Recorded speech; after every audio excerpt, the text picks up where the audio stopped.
नमस्ते, high तलपन YouTube च्यानलमा यहाँहरूलाई स्वागत गर्दछु। आजको मेरो विषय अलिकति पृथक बनेको छ, अलिकति भिन्न छ। जस्तै कि हामी कम्प्युटर प्रयोगमा ल्याउँछौँ। कम्प्युटरहरू कहिलेकाहीँ कम्प्युटरको स्क्रिन उधोमुन्टे भएको हुन्छ, फ्लिप भएर तलको माथिको तल भइरहेको हुन्छ, पल्टेको हुन्छ। र विशेष गरेर विन्डो भर्सनको कुरा म गर्दैछु। ल्यापटपहरू पनि त्यस्तो हुन्छ, समस्या हुन्छ कहिलेकाहीँ जान अनजानमा किबोर्डमा काहीँ थिचेर त्यसरी हुन्छ। त्यो अवस्थामा त्यो कम्प्युटरको स्क्रिन पल्टेको अवस्थामा कसरी सोझो बनाउने भन्ने कुरा म देखाउने छु।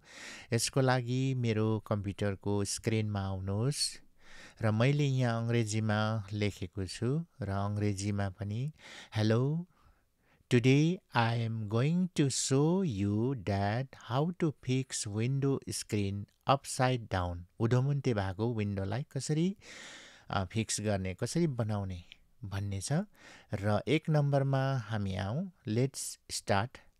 एक नम्बरमा छ go to your keyboard, press control alt and press up down arrows. र यहाँ प्रत्यक्ष हेर्नुहोस्, किबोर्डमा पहिला कन्ट्रोल अनि यता अल्टा एकैचोटि औँलाले थिच्नुहोस् र तलमाथि वरपर सार्ने बटनहरू छ, त्यो गर्दाखेरि यो आउँछ।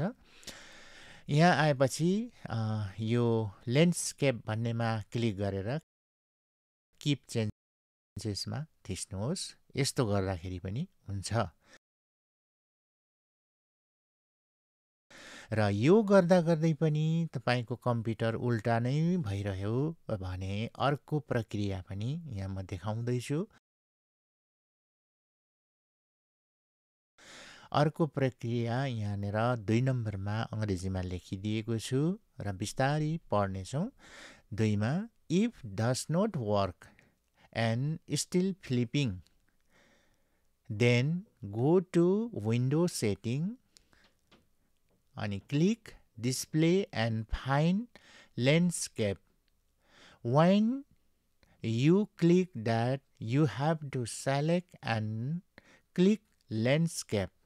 After that, click keep changes भन्नेमा क्लिक गर्नु पर्यो। म देखाउने छु यहाँ।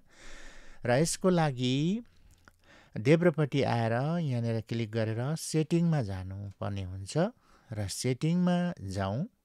सेटिङमा गइसकेपछि यस्तो पन्ना आयो र यहाँ सिस्टम भन्ने छ। सिस्टममा क्लिक गर्दा यो पन्ना आयो अनि यो पन्ना आइसकेपछि डिस्प्लेमा क्लिक गर्नुपर्ने हुन्छ। डिस्प्लेमा क्लिक गरिसकेपछि यहाँनिर छ ल्यान्डस्केप, पोर्ट्रेट अनि धेरै छन्।